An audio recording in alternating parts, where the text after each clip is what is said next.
Hi, everybody. Sam Kavaris in the Gate Sports Update.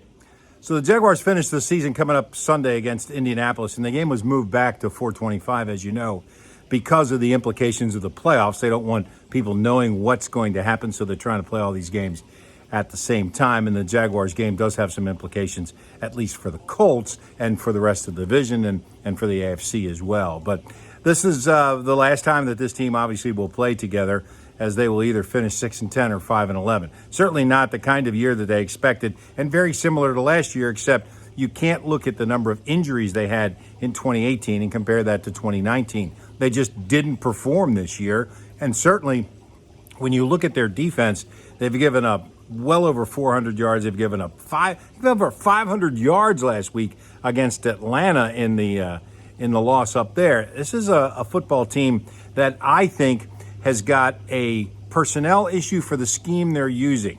I think they've got some pretty good players, not great. Certainly deficient at linebacker, where if you think about it, 2 years ago, this team had Miles Jack, Telvin Smith, and Paul Posluszny.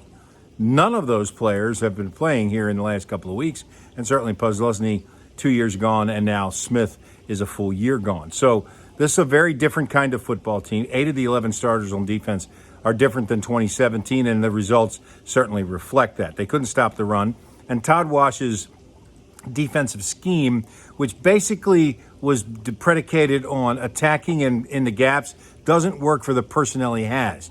What I'm disappointed is that Todd never adjusted to the personnel, expected these guys to be able to step in and make these plays, and they just couldn't. They just can't. They're not that good. They're not able to play in that kind of advanced scheme. So consequently, the Jaguars ended up 5 games in a row losing by 17 or more points, which is an NFL record. That means that everybody's job is on the line, and while I don't know what Shad Khan is going to do, I suspect that they'll make a change.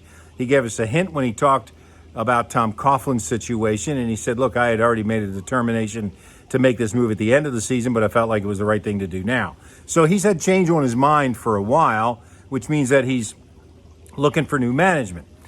So what if he looks around and says, hey, Marrone and Caldwell are still the best options without Coughlin in place? Yes, there would be a fan insurrection, but that may be what he does. I mean, he's a patient guy when it comes to his NFL team. Very different than Fulham, very different than his other businesses. So what is he really looking for? He tried that Gus Bradley kind of player-friendly accountability kind of thing, and that didn't work, except for the 1 year in 2017. Coughlin's over-disciplinarian kind of action didn't work either. So what are you looking for?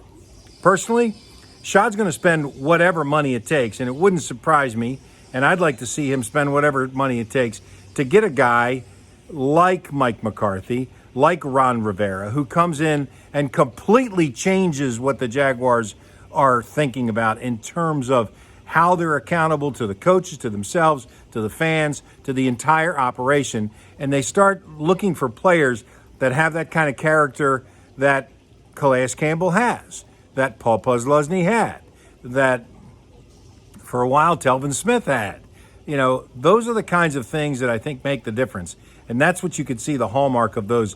McCarthy, very organized kind of team. That'll be all about offense, although he has interviewed with Carolina. And a guy like Rivera, who obviously was defensive coordinator for a long time, but well-respected by his players, and you would think that some of that is going to rub off at his next stop. Plus, he said, quote, I'm looking for a challenge. Wouldn't he find that here? We'll talk more after the game coming up on Sunday. Don't forget, if the Jaguars do win, Monday, you get a Pepsi product of 20 ounces for just 94 cents at all of your participating Gate locations. I'm Sam Kavaris, and that's the Gate Sports Update.